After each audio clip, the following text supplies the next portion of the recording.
Hi guys, in this lesson I guess that we're going to go through the shooting board. There's been a bit of interest on Instagram fairly recently. We did a short on this. This is one of our set projects here at the school. What the students all get to make their own shooting board. It's to give them experience on the table saw and things like that.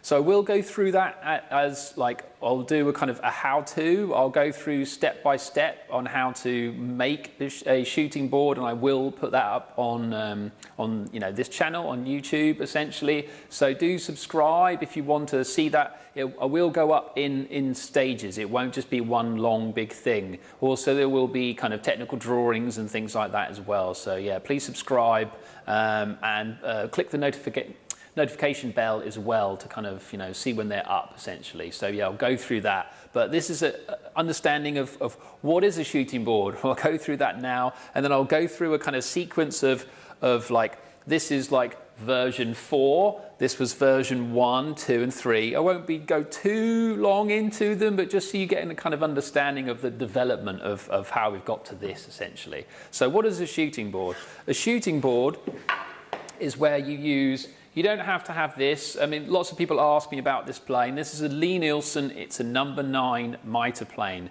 So they don't sell it anymore. Lie-Nielsen don't sell it anymore. It was originally a Stanley kind of plane, a Stanley mitre plane.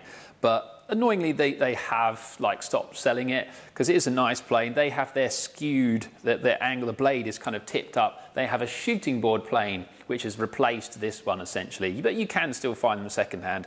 It's not an essential plane for this. You can, I mean, I have it, but you can use like a jack plane, kind of like this, and it can go on its kind of side like that to then plane. So it depends on, you need to have like a dedicated plane for your shooting board, because this is kind of planing, make sure the blade's not sticking out. Yeah, so this kind of slides along here. You can see that slides, and I'll go through what this material is as well. So this slides on here, but this one, it kind of tips over kind of like that, because I have made this shooting board to suit that plane, because that's the plane I use for it. This is not necessarily 100% 90 degrees. So when you make this shooting board, you need to then tailor it to your plane to make sure this is kind of 90 degrees here, because it has to be essentially. So how it works is you have your piece of wood. You're generally not always shooting the kind of the side grain here. It's normally for kind of end grain and things like that. It's normally that you'll get your plane, and then and it's not necessarily big stock like this, but it could be smaller stock, it doesn't really matter. But in essence, it kind of, when you're kind of planing this kind of here, when you're finished, if this is set up all correctly, that bit doesn't move over. Yeah, so you don't have a chance of tipping this while you're working. That's what this is supposed to be, hold it at 90 degrees this way, and this plane is supposed to be 90 degrees this way. So if you've already cleaned up this edge, so it's straight, well then this should be 90 degrees, and it should be 90 degrees that way as well. So that's what this is doing. If you were to try and hand plane this in your vise, plane this, well then it may not be 90 degrees kind of here if you're hand planing it. Yeah, we're talking about hand planing here, we're not talking about machines and things. So if that's not 90 degrees in there, well it's quite hard to do that. If you have a long shooting board, or you could plane that at 90 degrees if it's set up correctly. It's the 90 degrees here that's the hardest thing to do, because you trying to plane that along the end grain here, this is end grain. If you're trying to plane that end grain, it breaks out this bit here. It doesn't break out here because there's a very small gap kind of there. So that's what a shooting board is, and in essence, that's what it does. You could also make different kind of jigs for it. This is a 45-degree angle kind of jig. It goes on like that, and if you'd already pre-cut, like a small rail or something close to 45 degrees, well then it just goes here, and then you just plane it at 45 degrees. Or 30 degrees, you just have to make a few of these, but at least, I mean, I haven't kind of bolted this on, but essentially you could kind of put this on here, like permanently. You kind of screw this on, not permanently, just temporarily while you're using it, and then kind of take it off. So it's not like that it replaces machines. You obviously, sometimes, if you want to cut stuff at 45, 90 degrees, of course you're going to do that. This is for when you want to kind of just whittle like a couple of shavings off here to make it fit something. Well, then you need to use something like this when you want to take a small amount off something. You can't always go down to your table saw and saw off a tiny amount. It's not going to be as clean a cut as this is going to achieve. So that's kind of what it does essentially. But it's small items and very small things as well. It can kind of shoot those down. And the fact that it's at 90 degrees is, you know, beneficial. What this one here is actually sloped. I don't know if you can see there in the camera. Why it's sloped is that the main reason is that when you're planing this on its kind of side here, why it's kind of sloped, it starts off using that kind of part. If you have a look kind of there, if I'll try and turn it, when it's like right at the back there, it's using kind of the top part of the blade, and by the time I travel up to the top here, I'm using like towards the bottom of the blade, so it kind of travels across the blade. So that's why it's kind of skewed. That's the main reason it's skewed, is you're using kind of more of the blade. Yeah, because if you're only planing a small piece of timber and it was very thin, and this one is flat, well, I'll show you that in a minute. If it's a flat shooting board like that, or as in flat, that's what I mean, it is parallel to this surface, then you're only ever using a small part of your blade, and you are dulling a small part of your blade, whereas this is using more of your blade, so you just get more use out of your blade before you have to sharpen it. The other thing that's a benefit, when you're trying to plane material that is quite thick, yeah, that's quite high up, kind of like that, when your blade hits into it, if this is skewed, it hits the bottom of the blade first, and it's like a slicing, like a shearing kind of cut, and that sometimes helps when it kind of hits into the material. But it's quite rare that you're doing really thick stock when you're kind of trying to square the end of it. Sometimes, but that is beneficial. But downsides, this is quite complicated to make. I will go through the making process of this one and that one when we do the kind of making, the how-to essentially. So let's go kind of back in time. So that's kind of what a shooting board is, and that's the slope kind of explained a little bit, and which kind of planes you used. The kind of jack plane that I've got here is a Stanley Bailey. It's a 5.5. So I'd recommend for the lengthwise, like a 5.5, a 5 would be okay. I don't think a 6 would be much good. Certainly wouldn't use a 4 or anything like that. It would be too small, because you need a lot of contact surface kind of on this bit, because this bit here is what contacts on the side there. So that's how it works, because the blade doesn't go right down to the bottom. It's not eroding this kind of part. So that's how it works. The same with that one. But that's the kind of plane I'd recommend anyway. I mean, yes, if you can find one, these are fantastic. Or you could have the Lie-Nielsen, what do they call it, the shooting board plane. But I think you then need the shooting board as well, perhaps. But if money's no object, then yeah, that would be a great plane to have. Right, so let's go kind of back in time. Let's start off with the first one and my kind of progression, I guess. These ones are all made in plywood, birch plywood, 18mm thick plywood, and chopped up into, you know, the required size. But again, we'll go through this when we go to the making part, but that's the material. Plywood and solid wood here. What I've used, just to go, again, sidetrack a little bit, the black material here is nylon, so nylon 6. There's like, the common ones are nylon 6 and nylon 66, I think, but it's nylon 6 because it's quite readily available and you can plane it as well, but I'll cover that in a second when I go through it in a bit more detail. This was the first one I did. I did this one, I guess because the school didn't have very good shooting boards when I first started here. They had cobbled together things and I was like, what on earth are you using? It wasn't very good.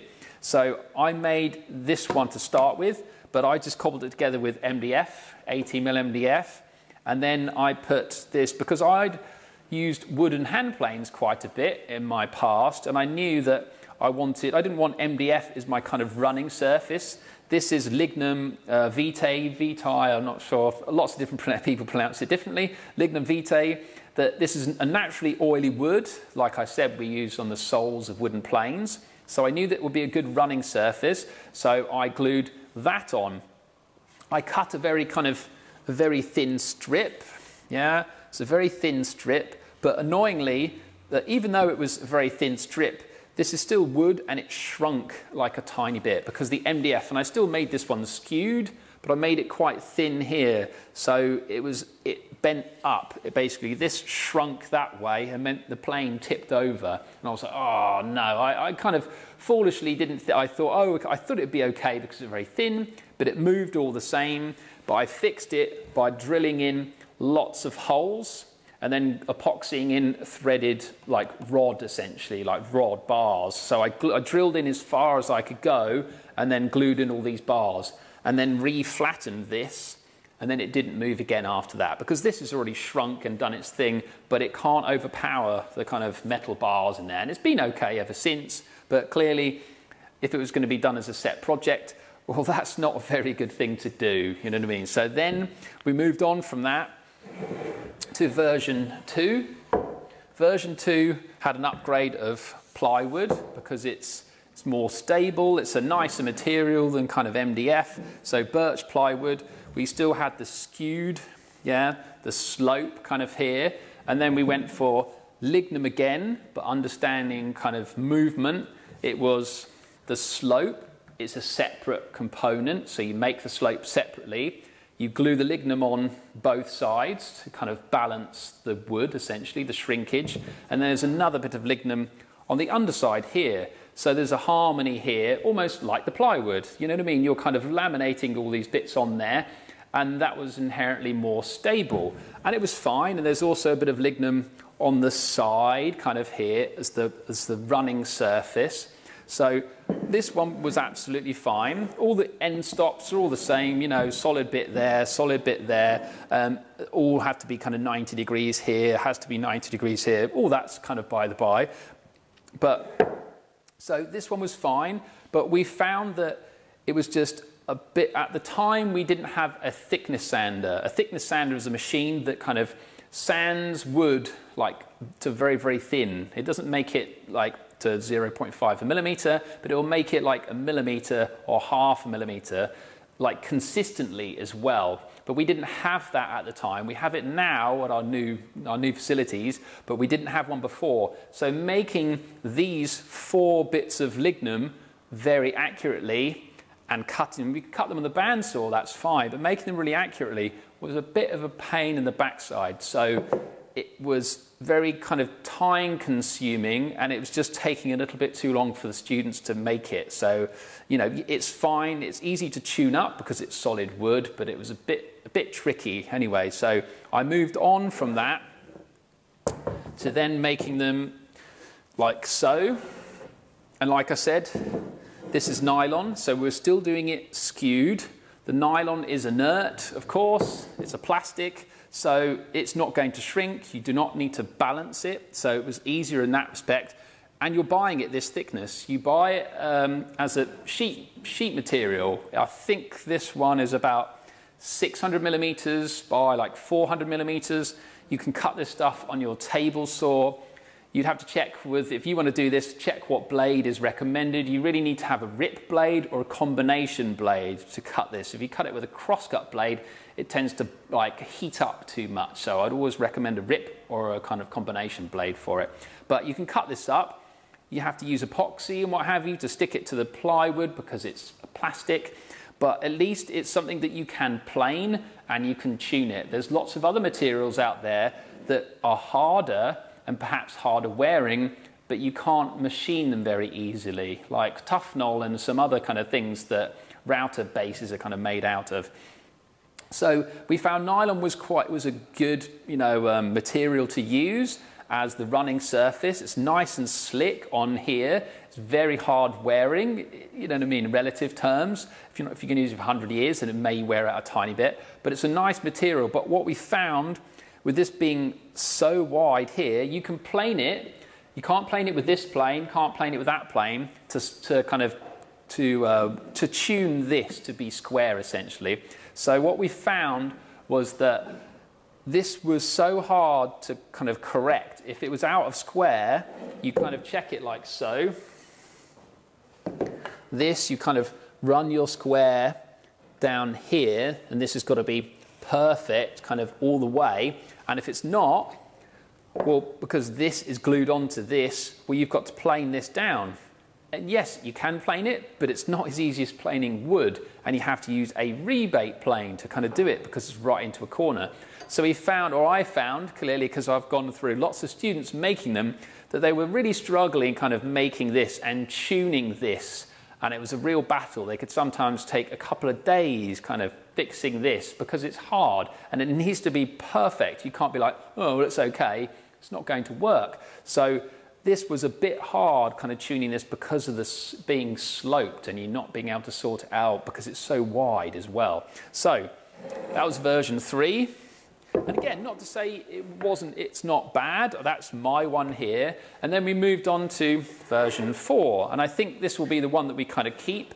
It's not skewed, but like the benefits of being skewed, not skewed, kind of got a little bit outweighed the time kind of spent. The students here have got kind of, we do kind of the first 19 weeks of a year course, they do set projects, all different kind of, that cover different skill sets essentially, but we didn't want them spending so long on the shooting board and then missing out on other things. So we kind of slimmed it down a tiny bit. It's not to say that they couldn't do it, they could potentially, but we've tried to kind of, slim down it a tiny bit. But the main change is that you might notice, well, yes, it is parallel to this, and like I said, there's pros and cons to that, but it's not like it's a complete game changer or it makes this rubbish. It still works. You may have to sharpen your blade a tiny bit more, you know what I mean? It's kind of one of those things. But the main advantage of this one now is that there's just one layer of 18mm, another layer of 18mm plywood. This one is 18, 18, and there's a 9mm plywood on the bottom.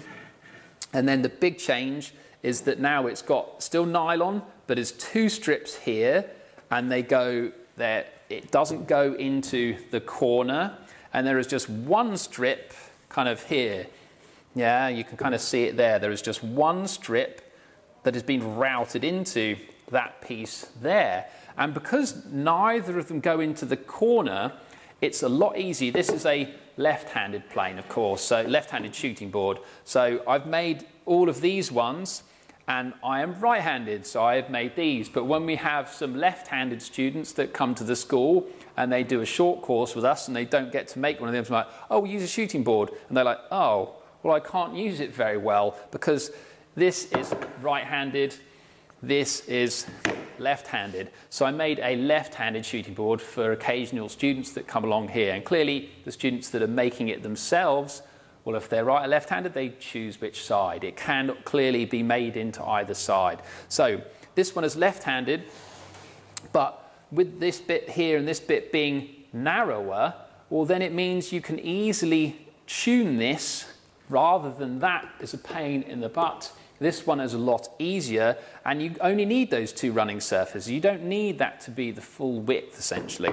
So that's how it kind of works, like so, and it's the same principle. You don't have to have, but I would always recommend having a solid wood kind of bit here. You don't necessarily have to have solid wood there, but it just kind of finishes it off quite nicely.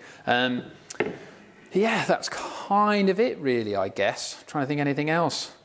No, I mean, if you are interested, then like I said, kind of, if you're watching this and this video's been out a while, then there will be those sequence of videos. But yeah, go and kind of check them out if you are interested in making them. And yeah, like I said at the beginning, please like, subscribe, all that kind of stuff. It really helps out our channel. And write a comment, of course, that helps the YouTube algorithm. But yeah, hope that's been kind of insightful in some respects if you've not kind of, if you don't use a shooting board or things like that. But anyway, yeah, thanks for watching.